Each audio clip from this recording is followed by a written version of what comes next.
मैं आदरणीय सभापति जी का धन्यवाद देती हूं, जहां राष्ट्र की विविधता और अधिक उज्जवल होने की बात कही गई है, वहीं देश की एकता मजबूत और अटल होने की भी बात करी गई है। हम सभी सांसदगण इस बात को मानते हैं, इस बात से सहमत है, लेकिन लगभग एक दशक से जिस विश्वास के साथ देशवासियों ने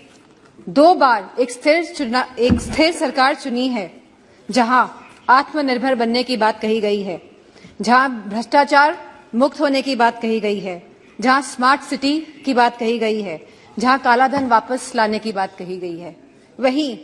आज हमारे समक्ष हिडेनबर्ग की भी रिपोर्ट आई है,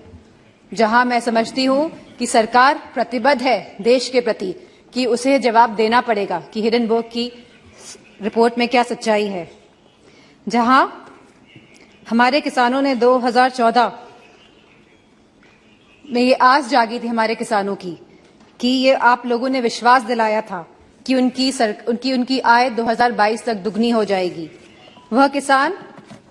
आज भी ये आस लगाकर बैठा है कि उसे सब्सिडी में बढ़ोतरी मिलेगी, कि एमएसपी के सही रेट्स मिलेंगे, पैदावार के लिए मंडियां की व्यवस्था उनको दी जाएगी। एक समय ऐसा था जब किसान विश्वास के साथ आपकी तरफ देखता था, वही किसान आज निराशाजनक आंखों से आपकी तरफ देख रहा है। जहां युवा शक्ति की बात हुई, युवाओं में भी बहुत जोश उत्साह था 2014 में कि लगभग 2 करोड़ नौकरियां दी जाएंगी प्रति माह, लेकिन आज उस जोश और उत्साह का पतन होते जा रहा है। आज जहां अग्निवीर जैसी योजना लेके आई है सरकार, तो उनका आत्मविश्वास तोड़ने का काम किया है सरकार ने। यह कैसा अमृतकाल है जहां युवाओं के पास नौकरियां नहीं हैं, जहां किसानों के पास खुशहाली नहीं है और जहां महिलाएं अपने आप को सुरक्षित नहीं मान रही हैं। एनसीआरबी के आंकड़े अगर आप देखेंगे तो यह पाएंगे कि लगातार यौन उत्पीड़न और शोषण के मामले बढ़ रहे हैं और खास तौर पे उत्तर प्रदेश में लगातार ये मामलों में बढ़ोतरी हो रही है।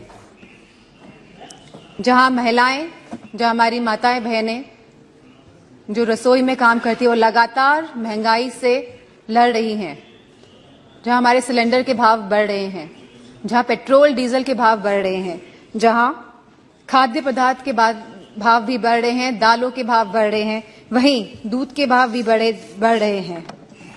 आयुष्मान भारत योजना के तहत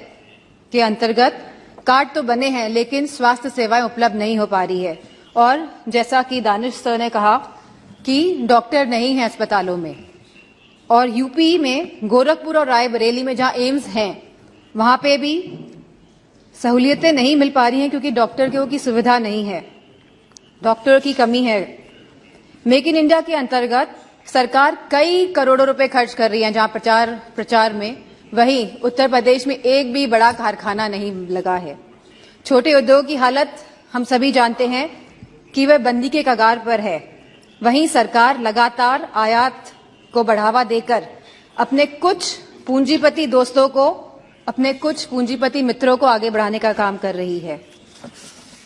जीएसटी के नाम पर जहां बड़े बड़े उद्योगपतियों पे ईडी, सीबीआई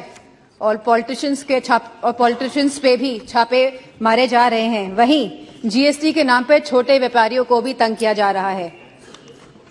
वहां पे भी लगातार छापेमारी की जा रही है।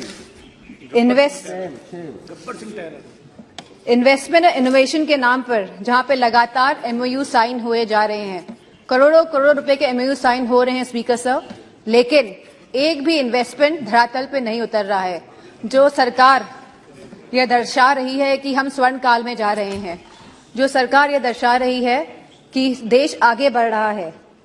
तो मेरा मानना है जहां रोजगार नहीं है, और हम कभी गरीबी नहीं हटा सकते जब तक हम लोग रोजगार अपने युवाओं को नहीं दे पाएंगे। महाराष्ट्र महामहिम राष्ट्रपति जी ने कहा कि सबका विकास और सबका साथ की बात भी करी है, लेकिन उत्तर प्रदेश में नियुक्तियों में सबसे ज्यादा भेदभाव भाजपा की सरकार में हुआ है। यदि कुलपतियों और प्रोफेसरों की नियुक्ति को देखा जाएगा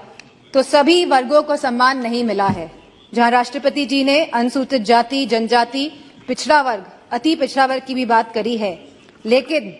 जातिगत जनगणना की बात नहीं हुई है। अगर हमें सही मायनों में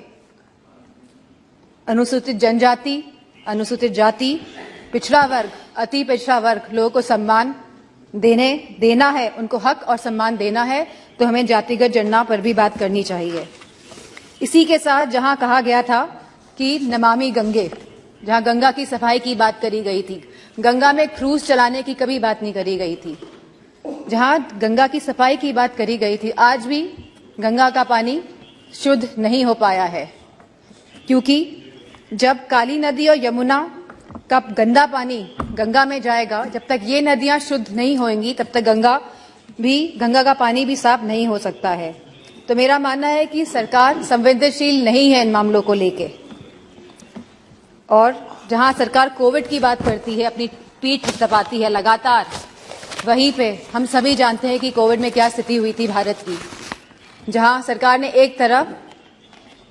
कलकत्ता के चुनाव कराए थे, वहीं उत्तर प्रदेश में भी देखा गया था कि सरकार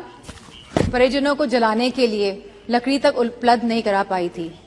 तो मेरा मानना है कि जो आप स्वर्ण भारत की बात कर रहे हैं और आने वाले 25 सालों की बात कर रहे हैं, आप बीते हुए एक दशक की बात नहीं कर रहे हैं, जहां आप लगभग 10 साल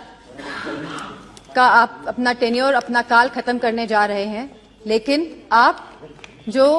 आगे की बात कर रहे हैं और 2014 की पहले की बात कर रहे हैं, लेकिन आप अपने दशक की बात नहीं कर रहे हैं। तो इन्हीं शब्दों के साथ मैं अपनी बात को खत्म करना चाहूंगी और आदरणीय स्पीकर साहब को धन्यवाद देना चाहूंगी। नमस्कार, मैं राकेश यादव। अगर आपको हमारा यह वीडियो पसंद आया हो तो लाइक शेयर जरूर करें और हाँ, सब्सक्राइब और फॉलो जरूर करें ताकि आप तमाम खबरें मिस ना करें।